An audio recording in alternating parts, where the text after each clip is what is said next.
Okay, hello and welcome to the Parsha class. Baruch Shehyanu v'Kimanu v'Gyanu Lazman Hazeh. We are learning Parshat Bireisheet, starting from the beginning, and we're going to learn with the ideas of Taam, Dagan, commentary that focuses on the food and nutrition and food-related etiquette and the kashrut and brachot, all can be found in the Parshiot. I'm going to share the source sheet, or the source, as it may be in this case, and we'll start from the very beginning, book of Bireisheet, and the Parsha begins famously with the words Bireisheet bara Elokim Eit Hashamayim ve'Eit Haaretz. Hashem, at the start, Bereshit, Hashem created the heavens. Elokim was a name for God. Created the heavens and the earth, and the world was created with the first commentaries. One of the first commentaries of Rashi on the Parsha tells us straight from the Midrash Rabbah 1:4, where it talks about the word Reshit, where it's a unique word. It does not mean in the beginning. It means the first of something, at the first, at the start. So the first of what? So other things in the Torah later on are called Reshit, are called the first. And challah is called reshit. Maser is the first of the bikurim, the firstborn of the first fruit, first first of your herds. All of that those are all called reshit elsewhere in the Torah. Therefore, says the Midrash, the whole purpose of the world was in the merit of these kinds of mitzvot, of challah, maser, and bikurim, which are all called reshit. These are the mitzvot. These are the mitzvot that aren't just random. All three of these have to do with food. All three of these have to do with sharing food. Challah and maser and bikurim. They're supposed to feed your Kohen, the poor around you, the Levi around you. These are the things that you support your community with the food that you share. So that's what the Torah starts with. So this is the essence of community building. This is the essence of kindness and love, is sharing the resources that we have, and in particular, the food, breaking bread together. We skip a little bit down and we start talking about the creation of some of these things. And it says, Vayomer in chapter 1, verse 9, Vayomer Elokim yikavu hamayim mitachat hashamayim el makom echad. All the water should gather, Hashem says, into one spot, leaving behind, when water leaves, what's left under the water? That's right, dirt, earth, right? V'tereah hayabasha v'hichein. And it's going to create this dry land. And it's going to be, and that's what happened. In his commentary on this Dioznaim, the Torah points out that Hashem in his Torah calls all trees fruit trees only if they provide some benefit. So as long as they provide a benefit, they're called fruit trees. When Mashiach comes, B'mheira v'yameinu, trees will produce fruit as soon as they are planted. But how will they be edible if they will still be this law of Orla? We have this law called Orla, which requires that we're not allowed to eat from a fruit tree in the first 3 years. So what difference does it make that fruits are going to grow on trees immediately? You still have to wait 3 years to eat from them. They're just going to be hanging there, falling. What's going to be? What's the benefit? So since there will be another miracle, and that non-fruit bearing trees will also bear fruit as they did during creation, according to the Midrash, the laws of Orla will not apply to those, because those are miracle fruit, and we will be able to eat from those fruit immediately. And that's the point. is that these fruit that we don't even have right now, because we don't have fruit from non-fruit bearing trees, right? We don't have fruit growing on I don't know, oaks or whatever, an oak fruit. We don't eat those. Those are not edible. So when that happens, we'll be able to eat that, and we'll be able to eat it immediately. Besides, by the way, it's worth noting that non-fruit bearing trees do have some purpose also. They might not be edible. Um, uh,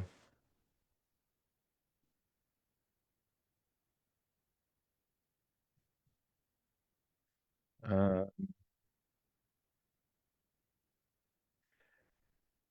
Um, yeah, so they might not be edible right now, but they still have some sort of purpose. So, for example, there's something called biomimetics, which is where humans copy the behavior of the natural world to improve our lives. So, this is, for example, how we learned to use Velcro. Velcro, somebody observed burdock burrs, actually, and I think in the inventor's dog's fur, and saw that birds can cling to hair, and so he invented Velcro and other inventions like that that have been going on for years and years. There's even in edible foods we can have this biomimetics, including cabbage. Water and dirt repellent protective sprays like Scotchgard were inspired by the cleanliness conscious cabbage. When scrutinized under an electron microscope, cabbage leaves prove to be covered with minuscule lumps and bumps, which in turn are coated with tiny water shedding wax crystals. Water poured on a cabbage simply rolls down the surface of these waxy bumps, collecting grime as it goes, which is why cabbage leaves are so sparkling clean after a rain.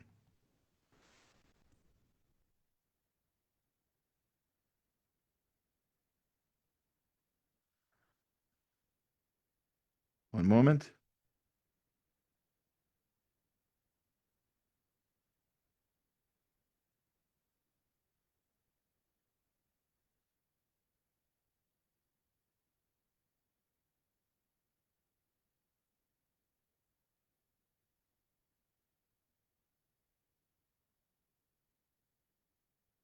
There we go. Have some sort of transition. Okay, just we're skipping two verses now to chapter 1, verse 11. One moment, let me see if I can find something.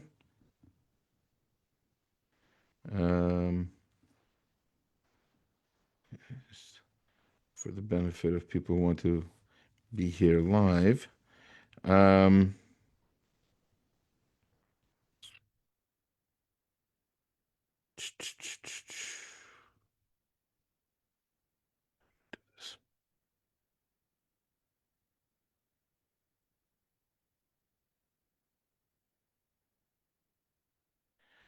I'm sorry, give me one moment. Um,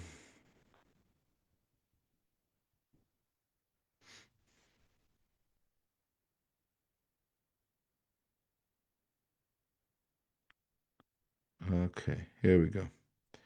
Um,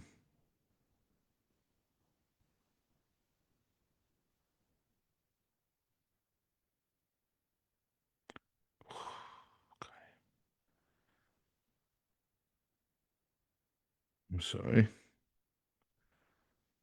Yeah, that should do it. But it didn't. Okay, almost ready. I'm sorry.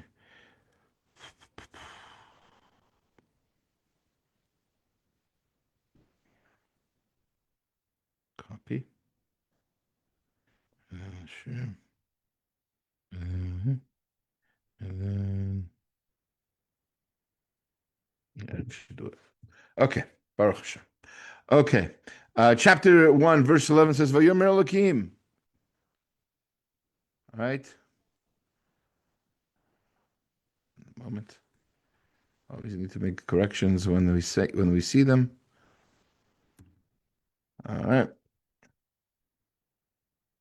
Okay, V'yomer Elokim, Tadshe haaretz deshe esav mazriya zera eitz pri ose pri lemino asher zero bo al haaretz vehi chen.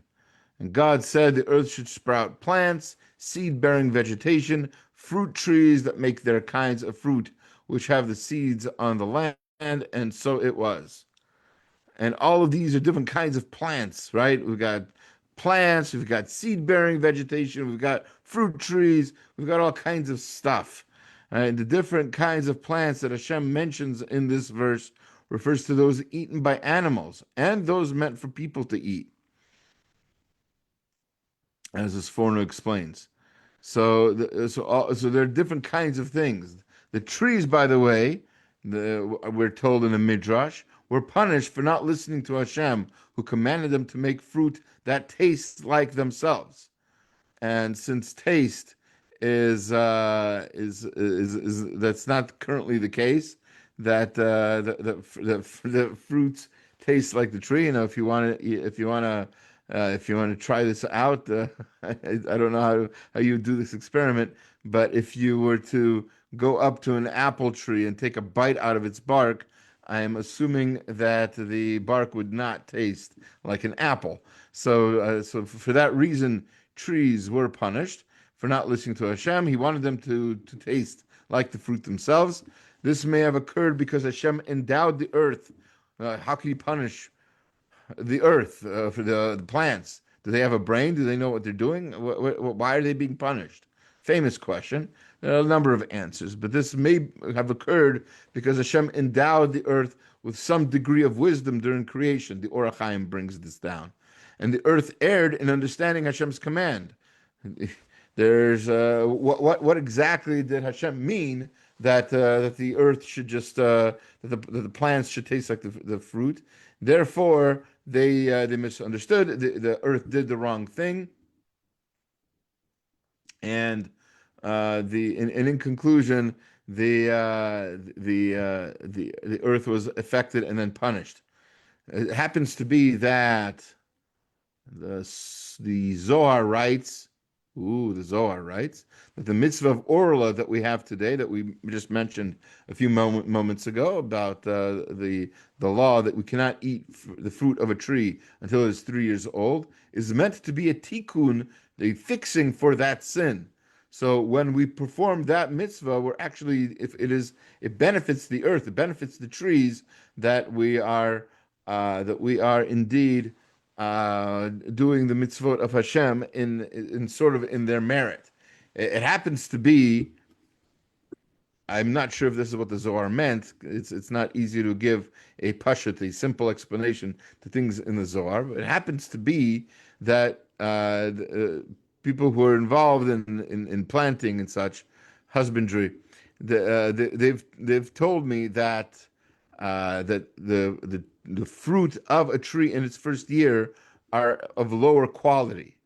Right, so if you plant an apple tree and you grow actual apples coming out of it in the first 3 years of its life, you're not allowed to eat that, but you wouldn't want to. That wouldn't taste good for the first 3 years. So that's an interesting little detail there about the mitzvah of Orla, and maybe why it is a tikkun for the sin, and why the sin has to do again also with flavor and the fruit not tasting good, or the tree not tasting good. So in other words, what I'm saying is that because the tree didn't taste as good as it should have, therefore its fruit during the first 3 years doesn't taste Yeah. as good as it should. Question? Okay. Alternatively, the earth was given the ability to sprout plants without the need for trees. In other words, there are lots of other things you can eat that come from the earth that don't grow on trees, including cabbage, as we're going to see in a few moments, or any other vegetable that doesn't have a tree on which it grows. All of that may not have been the case until this happened. Also, there's another halacha that's related to this, and that's the creation of hybrid fruits. So, creating hybrid fruits by mating them with other species lessens the final quality of the product for that reason as well, as per Rav Shamshon Rafal Hirsch. All right, so we're going to skip to chapter 1, verse 18. More about food in the Parsha. Taam Dagan. V'limsho bayom v'alayla u'avdil bein ha'or v'bein ha'choshech v'yar Elokim ki tov. So there, he created the sun and the moon, these luminaries in the sky that rule by day and by night, and they distinguish between the light and the darkness. And Hashem saw that it was good. Translate that as God. The sun and the moon are edible? No, I hope not. Unless the moon is made of cheese, which it's not. I just want to be on record and saying that. All right. The sun is responsible for the growth of warm and dry vegetation. So they're not edible, but the things that grow on earth is because of the sun and the moon. And the moon is responsible for the growth of cool and wet foods, according to the Ramban. It's interesting that the moon does have. I mean, scientists have determined for a fact that the definitely the tides and the waves in the ocean are affected by the moon. That could be where we get our cool and wet foods, and how the whole water cycle is affected by the moon, as opposed to the sun, which has the sun's rays affect the chlorophyll in the pigmentation of plants and creates photosynthesis, which is one of the wonders of the world, that the plants, because of the sun, give us the nutrients that we don't have already in our bodies, but that we need in order to survive. Think about it. If we didn't have some of the foods that we eat, for example, let's take vitamin C as an example, right? We learned from those pirates and sailors of old, who would go out to sea without any kind of limes or lemons, oranges, tangerines, that they would get scurvy, right? And they were actually called eventually limeys very often. That was a word for sailors, because they learned that they needed to have limes and those kinds of fruit on board in order to stave off that terrible illness of scurvy. But scurvy doesn't grow. I mean, it's not like that vitamin C grows in our bodies. We wouldn't have vitamin C if it weren't for the fact that we eat it. And we wouldn't be able to eat it if it weren't for the sun making that happen in the plant. It's this great cycle, a great miraculous cycle that, and it's, by the way, not just true for humans, it's true for all creatures. All creatures need the nutrients and minerals that are in the earth, and we don't create it in our body. Some things we create in our body. It's true. We have all kinds of chemicals and amazing, miraculous things are happening in our bodies all the time. But some things we don't create enough of, or we don't create at all, and we need them from the outside world. That Baruch Hashem actually has it in the outside world. Imagine if it didn't have it. Imagine if the sun didn't do that for plants. Plants wouldn't grow. Lemon trees wouldn't grow. You wouldn't have vitamin C, and so we'd all be sick with scurvy. Chas v'shalom. So that it's an amazing miracle that I don't think we pay attention to enough. All right. Other food-related halachos and such in the Torah. 2 verses later, chapter 1, verse 20, Vayomer Elokim yishutzu hamayim sheretz nefesh chaya v'ofev al haaretz al pnei rikia hashamayim. And Hashem said, let the water swarm with swarms of living creatures, and let fowl fly above the earth in the open firmament of heaven. So it's worth mentioning. Who says this? The Znaim LaTorah, that the order of creation can be seen as a proof for human dominion over plants and animals, and gives us the right to eat them. Sometimes you see when you're driving on the road, there's billboards.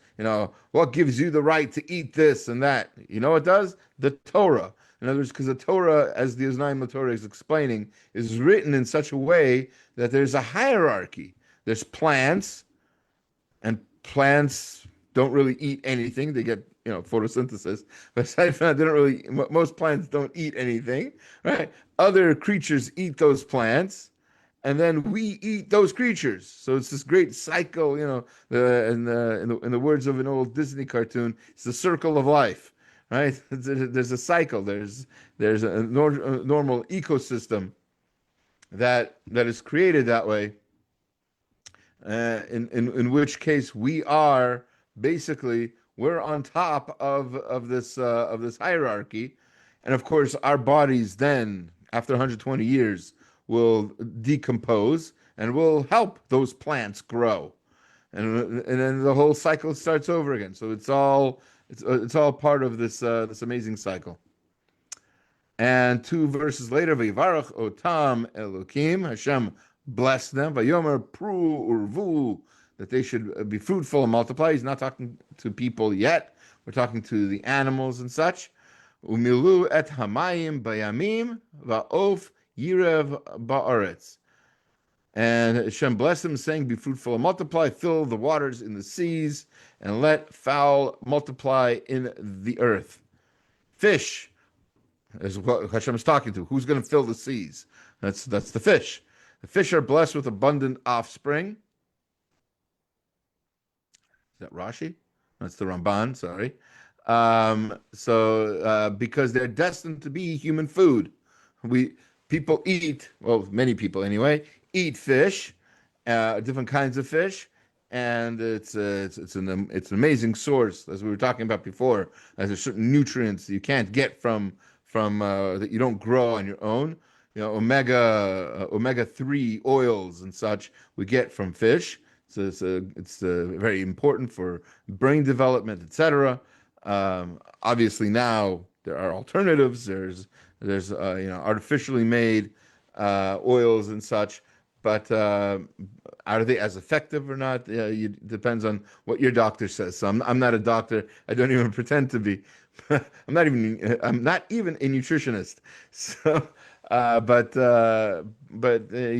you read enough about these things, you get an idea that these are quite important, and they are indeed, they have been, and they still are. Whether you personally eat fish or not, you have to admit that most of the world does. There are all kinds of fish and sea life that people eat, and not just for humans, but other animals as well.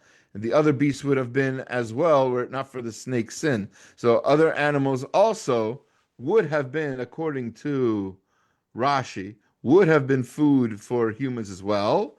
As we'll see, it was at this point in our story. At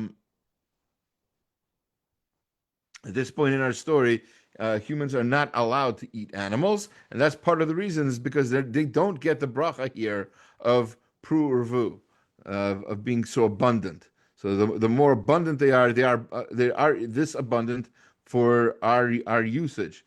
It's worth mentioning also that there's other uses for animals besides food, experimentation, getting all kinds of oils out of fish for shampoo or for soaps, etc.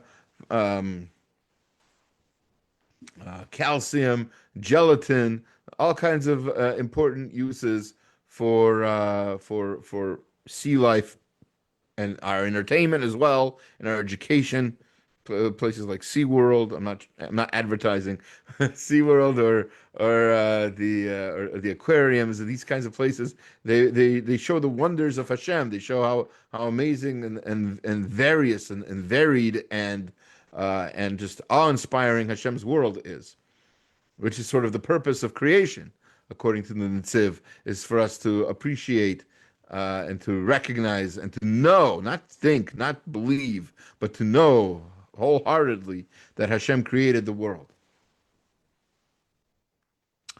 Okay, we go a little bit further here. Chapter 1, verse 27, more about food. Vivra Lakim et ha'adam b'tzalmo. Hashem made man in his image. B'tzelem Elokim bara oto. He made him in the image of Hashem. That's repeated. Right? Zachar nekeva bara otam. Male and female, he created them.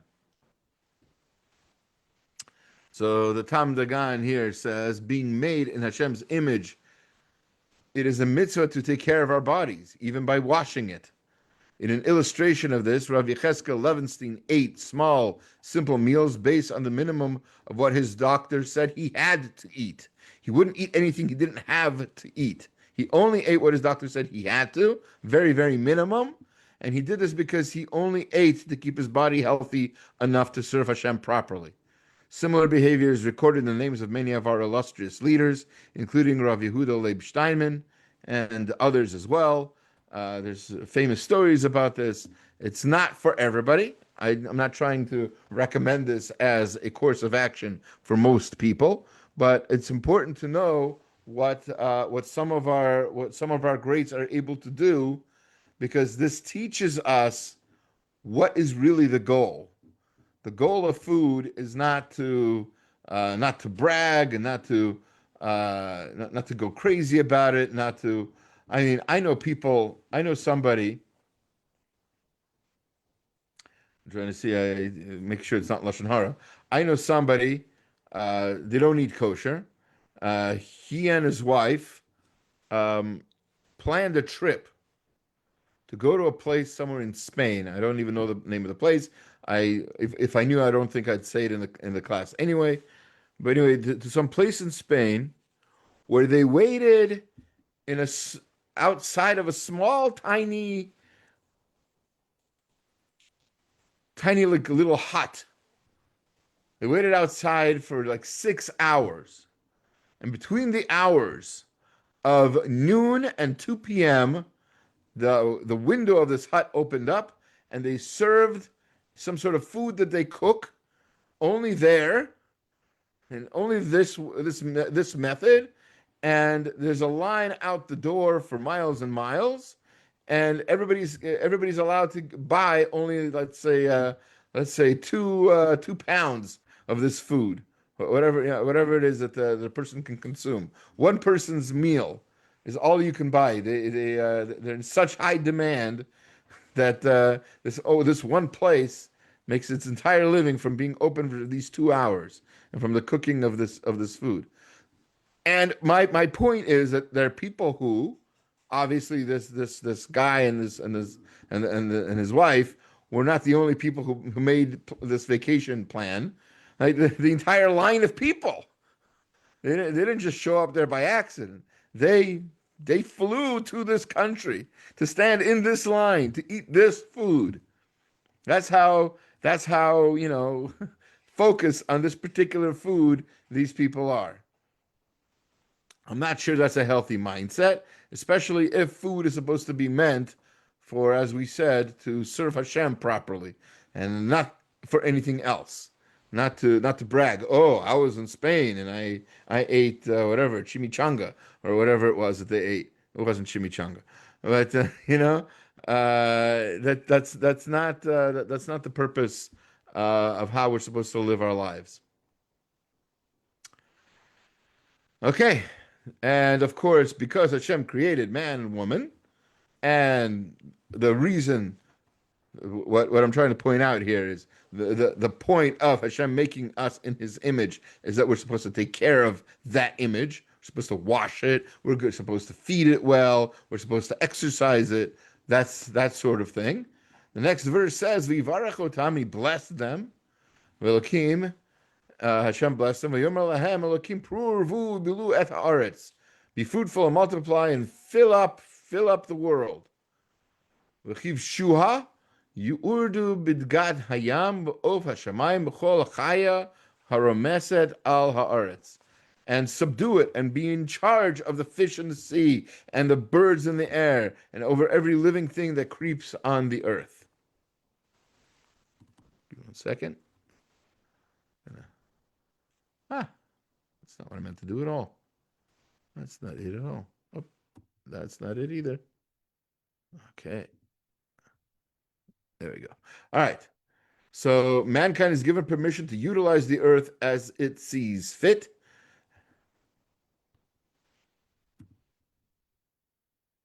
By mining, uprooting, slaughtering, etc., to garner the Earth's resources. This is the Ramban, and the point here is that is what we are meant to do. We are not, colonizers taking over the animal's land. It's our job to take over the earth, to do everything we need to do to use its resources. That's what the resources are for. Next verse. Vayomer Elokim, hine natati lachem et kol esav zroa zera asher al panei chol haaretz, et kol ha'etz asher bo pri eitz, zroa zera lachem yeh la'achla. Ah, now we're finally talking about humans eating. The Torah itself is talking about humans eating. We've already had plenty of commentary about food and such in the Torah, but here we have the first explicit verse where we're talking about people eating. And it says, Hashem said, Behold, I have given you every herb yielding seed, which is upon the face of all the earth, and every tree, in which is the fruit of a tree yielding seed. To you it shall be for food. We've got food, we've got fruit, we've got lots to talk about here. The fact that Hashem in his Torah calls only herbs food here indicates that Hashem originally intended for people to only eat vegetation as food. That's the Orach Chaim. There's even an opinion that eating meat is forbidden still today. That's Rav Meir in the Gemara in Chulin 11b. And at least according to rabbinic law, that's Tosfot on the following page on Chulin 12a, Adam was not allowed to eat meat. That's clear. That's written in Rashi brings that down. He quotes the Gemara in Sanhedrin that the Adam was not allowed to eat meat, or certainly not to kill animals for eating purposes. That's at least what Rashi says in the Gemara there, because animals are similar to people in their desire to survive. What right do we have to kill something else that wants to live? And so that was originally.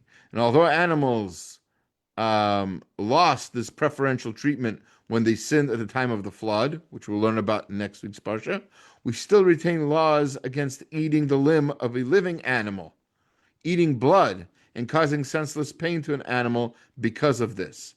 So even though we can kill animals, but now we have to kill them in a quote-unquote humane way, with shchita. We can eat animals, but we have to do it in a certain way. They have to be kosher animals. We can't eat the limb of a living animal, etc. Adam was also forbidden from eating the limb of a living animal, which was a necessary limitation, despite his being forbidden to eat meat altogether. So check this out. He was told, you can't eat meat, and you can't eat a limb of a living animal. If I can't eat meat, how am I going to eat the limb of a living animal? So it was considered a necessary limitation, despite his being forbidden to eat meat, in order to forbid him from eating it lo kederech achila, or in an unusual manner. Says who? Says Rav Akiva Eger. Nevertheless, eating animal meat strengthens animalistic characteristics. Sefer HaIkrim writes this, making a person desensitized to cruelty, rage, and killing. Later permission to eat meat.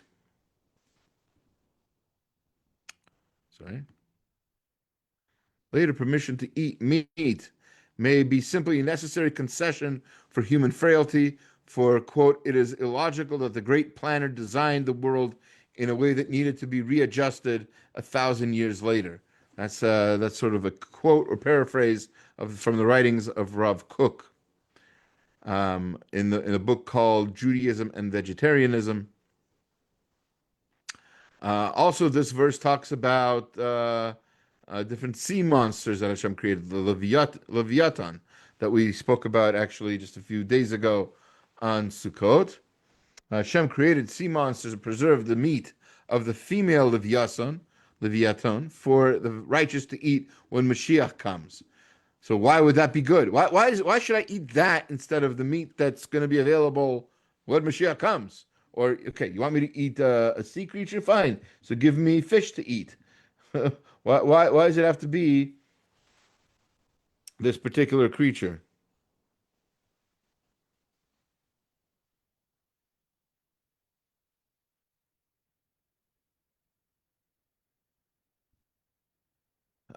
So the answer is because it's better than fresh fish, because the things that created in creation were the top level of everything. It was the top shelf stuff. It was the best of everything, the best species, the highest quality.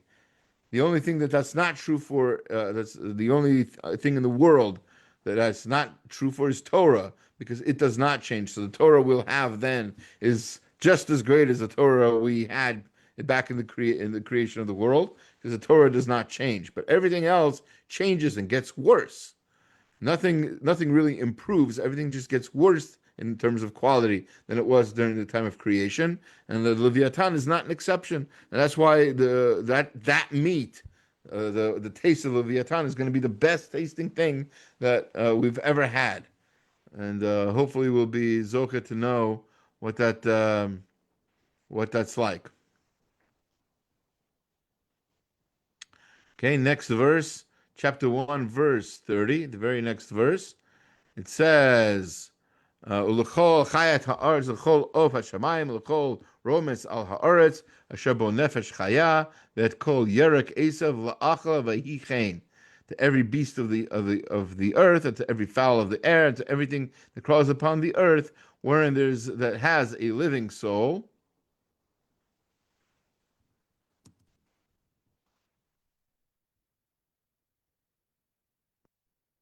I have given every green herb for food. So everything gets to eat these green herbs. Everything that wants to, plants, animals, bugs, humans, everybody can eat vegetation, and that's what that was for. Every creature, says the Taam Dagan, every creature was given a preferred ideal diet to eat. To keep the peace between animals and mankind, Hashem gave animals the leaves and herbage as food, while He saved the seeds and fruits for people to eat. So people had something different to eat, also from the herbage. In other words, they ate the fruits, they ate the seeds, they did not eat the leaves and did not eat the actual bushes like animals do. Chapter 2, verse 5. Now we're going to get to where things start changing. V'chol siach hasadeh terem yeh ha'aretz, v'chol esef hasadeh terem yitzmach, ki lo hikter Hashem Elokim al ha'aretz v'adam ayin la'avod et ha'adamah. No shrub of the field was yet in the earth, no herb of the field had yet sprung up, for Hashem, God, had caused it to rain upon the earth, and there was not a man to till the ground. So, in other words, all of that was going to happen for people and animals and everything to eat wasn't actually producing anything yet.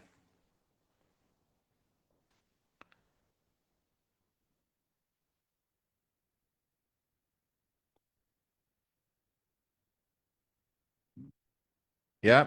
So, although trees and plants were created on the third day, they did not sprout fruit until the sixth day, because that is when Adam could finally work the field. And most importantly, according to Rashi, he gets this from the Gemara in Chulin, Adam could now pray for rain. Now, although Adam could not have envisioned that it would rain, since it never happened before, he didn't.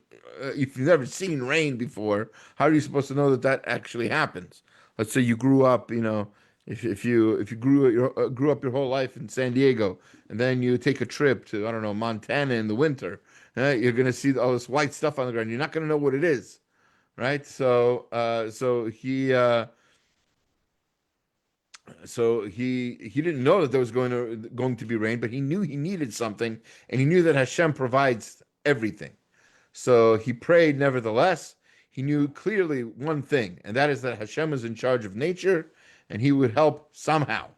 And that is the power of prayer. I think the Iznaim Latorah, or no, Rav Wolbe writes about this. Okay, and of course, V'yita Hashem Elokim Gan be'Eden. Hashem planted a garden in Eden, the Garden of Eden. Mikedem, from the east. V'yasim Sham et Hadam Asher Yatzar. And that's where he put the man, the Adam, that he made. Since the trees of the Garden of Eden did not require any maintenance, Adam's work, what did he do? What was the work that Adam was supposed to do? These plants are taking care of themselves. Hashem took care of everything. So what is Adam's job? It was planting of wheat and herbs and other plants for food. That was his only job. He had one job to do. He planted things so that they would create more food, more different kinds of foods. And that's also a lesson here. So since birds are made from mud, this is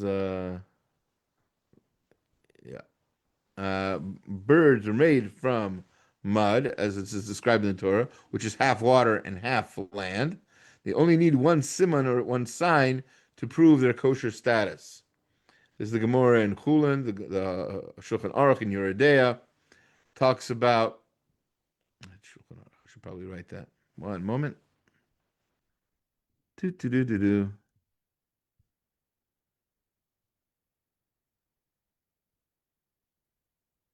Right. So there's for an animal to be shechted, two things need to be cut: the windpipe and the esophagus. For a bird, only one of those pipes needs to be cut, and part of the reason for that is because they were made in a more simple sort of creation. Next verse is Yitzmach Hashem Elokim min hadama kol eitz nechmad l'mareh v'tov machal eitz chaim b'toch hagan eitz ladat tov v'ra. And out of the ground Hashem God made to grow every tree that is pleasant to the sight, right, and good for food. The tree of life also in the midst of the garden, and the tree of the knowledge of good and evil. Fruits were easily edible and accessible because Adam did not have the skills to cultivate, etc. He didn't know what he was doing. Right? He never got taught, never went to farming school. So the Malbim says that's one of the reasons why fruits are easy to eat. It's easy to just grab an apple or an orange off a tree and figure out how to eat it. You don't like the peel? No problem. Take the peel off. And it's probably easier to do also with this first the first stuff. Such a state, by the way, will return with the coming of Mashiach, b'mheira v'yameinu, that will have this idea of fruit and food being easy to eat and easily accessible. Chapter 2, verse 16. V'itzav Hashem Elokim al ha'adam lemor. Hashem commanded mankind or man to do mikol eitz hagan ochal achol tochal, that he should eat from every fruit of the garden he may eat. The prohibitions are introduced with what is allowed, because every form of pleasure has an allowed form. So that's the Gemara in Chulin tells us, and Malbim brings down here. What I mean is, what's Hashem saying? Hashem is really forbidding Adam to eat from the tree of knowledge. But the way it's phrased is, you can eat everything else. That's the focus. The focus is you can eat everything else. 99.9% of the things you see in Gan Eden, perfectly kosher, enjoy. B'tei avon. Right? But there's a 0.1% of stuff you can't eat. Right? But the focus is the stuff that he can eat. The reason for that is because every form of pleasure has an allowed form. There's even we spoke about this in another class. There's even a form of fish that supposedly has the taste of pork, right? So everything has a kosher version. Eating and drinking should have a higher goal than mere pleasure. We've said this before. Someone who eats only in striving for pleasure for their own sake will be punished by suffering in the grave, according to a very tough verse in Mishlei, chapter 11, verse 17. Although some insist that it was instituted only when mankind was permitted to eat meat, this verse is also a possible source prohibiting, oh, can I write this correctly? Second, prohibiting Gentiles from eating Aver min hachai. That's the limb of a living animal. We spoke a little bit about this before. This law restricts Gentiles to only eat animals after the animals are fully killed, perhaps even slaughtered properly. Since Adam was not allowed to eat meat anyway, this prohibition for him restricted him from eating a limb of an animal that fell off while it was still alive. We had another answer from Rabbi Akiva Eger earlier about what this meant, but this is the answer of Tosfot in the Gemara and Sanhedrin. Okay. Chapter 3, verse 6. And here's where mankind makes their first big mistake. The woman saw that this fruit was good for eating. It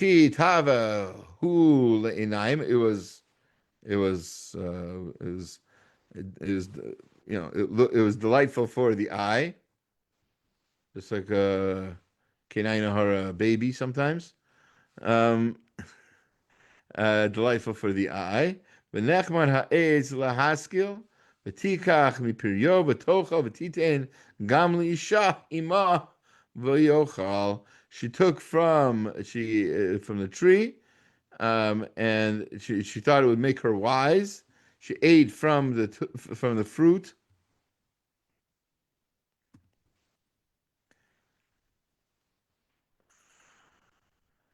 And ate, and she gave also to her husband with her, and he ate. So Adam and Chava sinned by eating the fruit of the tree. I think that's probably the most well-known sentence that we could possibly say from the Torah. The type of fruit may have been grape, fig, or wheat. It's interesting that all of these fruit have mitzvot specifically associated with them for that reason. There's halachot for grapes and halachic requirements that have to do with grapes. There's a book called Peri Yisrael that kind of flushes this out. But also another opinion is that the fruit was an etrog. And then there's therefore a custom for pregnant women to remove the pitom from their husband's etrogim after they are finished using them for the mitzvah of dalad minim on Hoshana Rabbah. Some say you have to bite it, whatever, to bite it off, whatever it is. It's supposed to make an easier childbirth. But the reason for that is that this might have been the tree, this might have been the fruit that the woman gave to her husband, and the tikkun, the fixing of that, is to then use this mitzvah for the benefit of another mitzvah of prurvu. Now, this is a complicated idea. It's not so complicated, but it's a very important, fundamental idea in mitzvot right here. The reason why this first sin that is very well recorded, the man and woman eating from the fruit, the reason why it's such a big deal is because it in itself is the essence of all Torah observance. What do I mean? Let's see. The basis of all mitzvot is self-control, a difficult trait as can be seen from the marshmallow test conducted by Dr. Walter Mitchell. There he observed a group of 5-year-olds reacting to the temptation of either eating one marshmallow immediately or being allowed 2 marshmallows in 15 minutes. So what would you rather do? Have one marshmallow now or 2 marshmallows in 15 minutes. So some ate the one marshmallow right away, and others attempted various mental exercises to overcome temptation. Some looked away from the marshmallows, or squirmed in their seats, or sang to themselves. Others counted to 100 repetitively until the 15 minutes passed. Some fantasized that the marshmallows were poisoned, or that there were no marshmallows but insects, or some other unpleasant things. The point, of course, is that one can use one's mental skills to divert one's attention from the forbidden object. In psychological terms, there is such a thing as willpower, and it is possible to succeed at the vitally important task of self-control.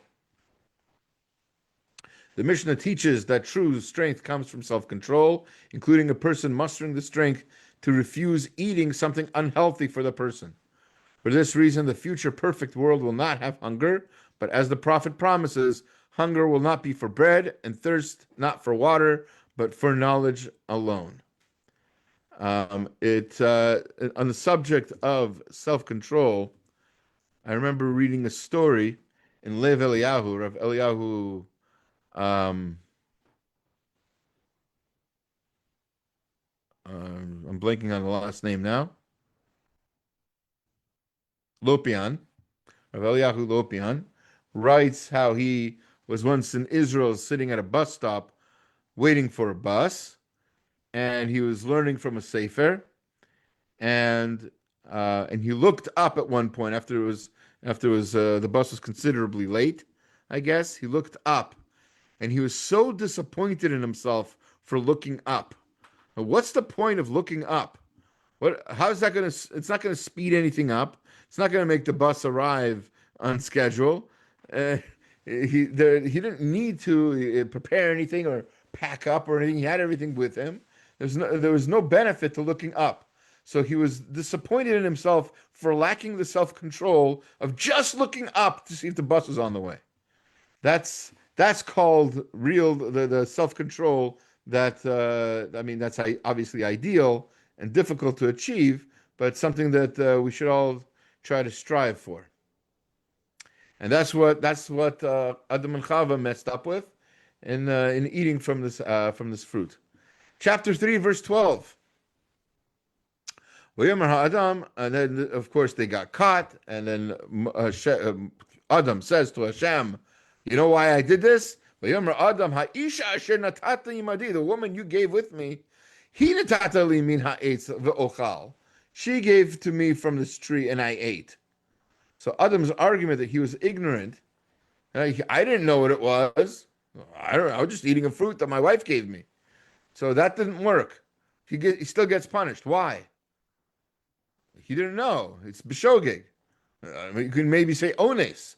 He was completely forced to do it. He had no idea what it was, perhaps. So if his argument is that he was ignorant, it's not a valid argument. Why?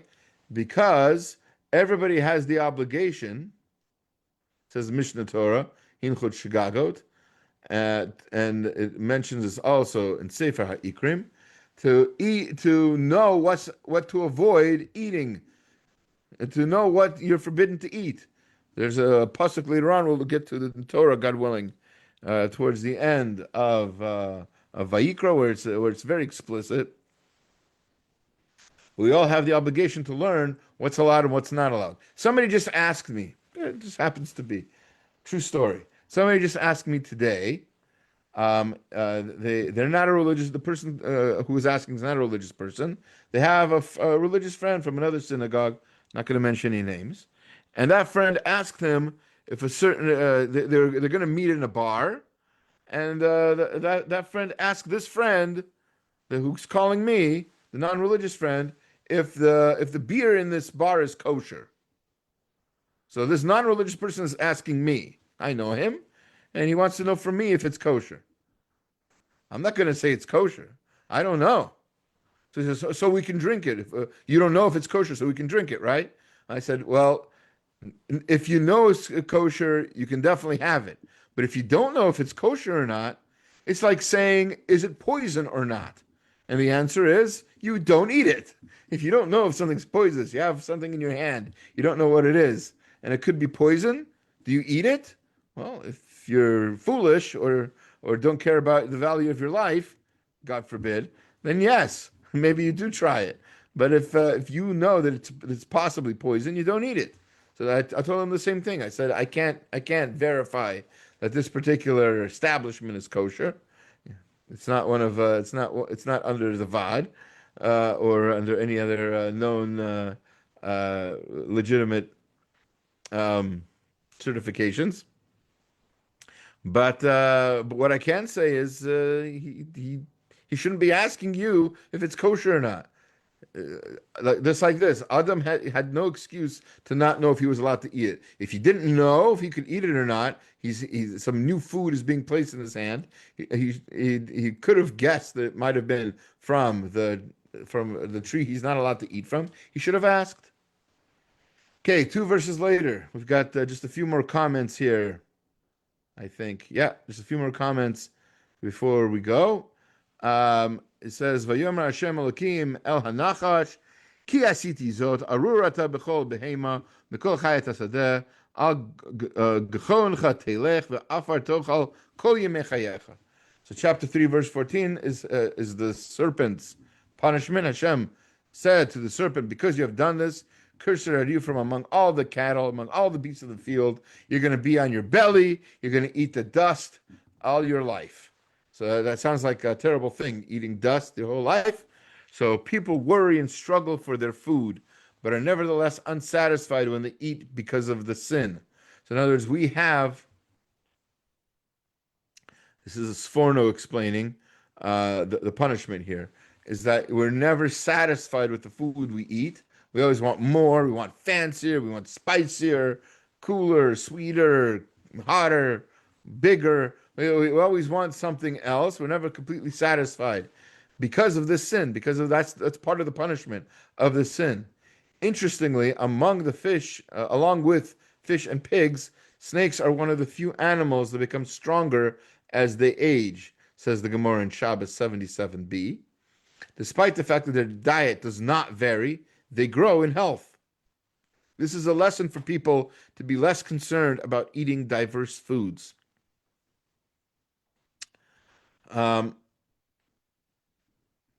Says Ein Yaakov. Okay. V'kotz v'darda tatzmiach lach ve'achalta et esav hasadeh. Thorns also and thistles shall it bring forth to you, and you shall eat the herb of the field. So this is where the punishment for mankind. Only after the sin were herbs added to man's diet. Adam cried, the Gemara says, when he thought that the punishment meant he would have to eat the same food as animals. Hashem, though, comforted him. And he said that his working for food would lead to his eating, right? By the sweat of your brow, you will eat your bread, which means you would eat a different diet than animals. The food we eat, after all, has a profound influence on our behavior. If we eat the same as animals, we would behave like animals. The Gemara teaches elsewhere that a child becomes intelligent from the taste of bread. Sort of a Taam Dagan situation. Therefore, the permission to eat bread demonstrates that we will have lives of intelligence and thought, and knowing we can live lives of meaning is what comforted Adam.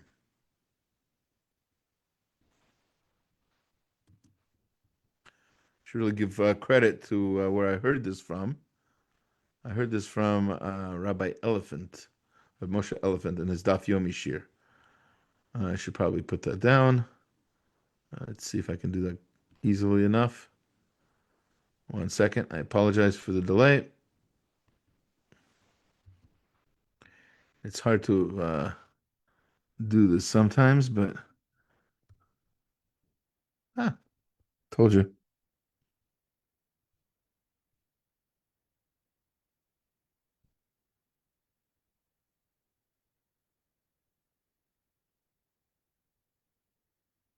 There we go.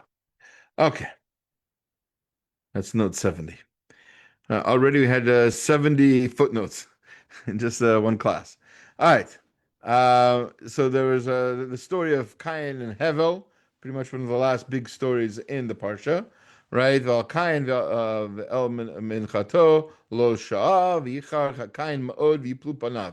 So Hevel uh, gave an offering, and Cain gave an offering. Cain gave an offering of plant material, and Hevel gave an offering from his sheep, from animal.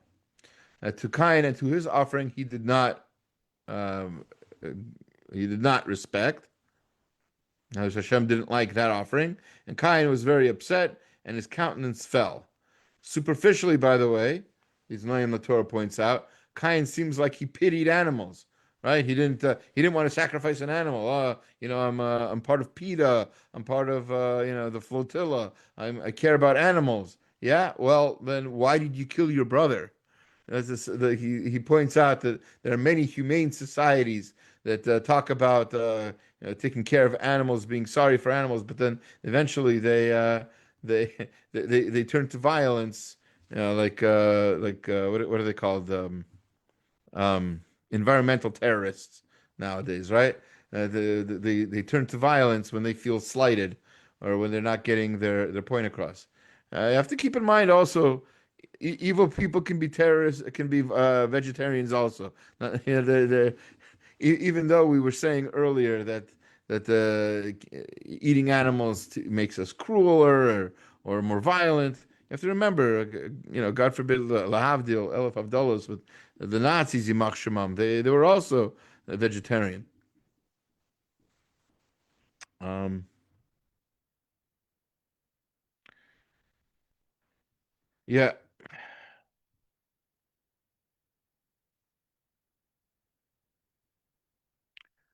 okay.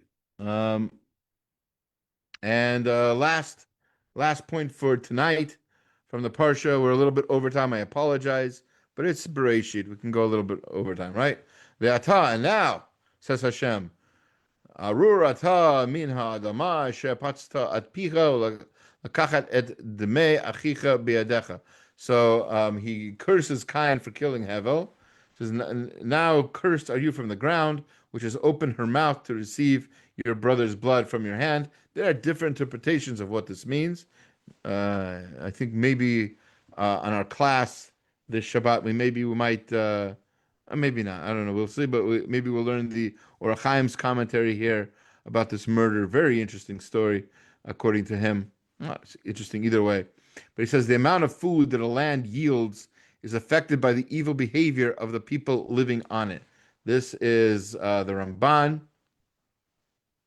And you see this because the earth is cursed because of the blood of the murder victim. Right? So somebody gets murdered, it affects the ground, it affects the quality of the food. And perhaps, he's what he basically what he's saying is sounds like he's saying that uh,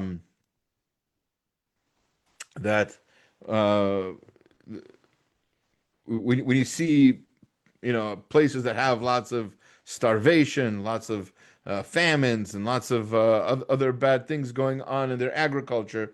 It could have something to do. It could be somehow tied in to the behavior of the people there. Maybe not the current people. Maybe people of the past. I'm not here to.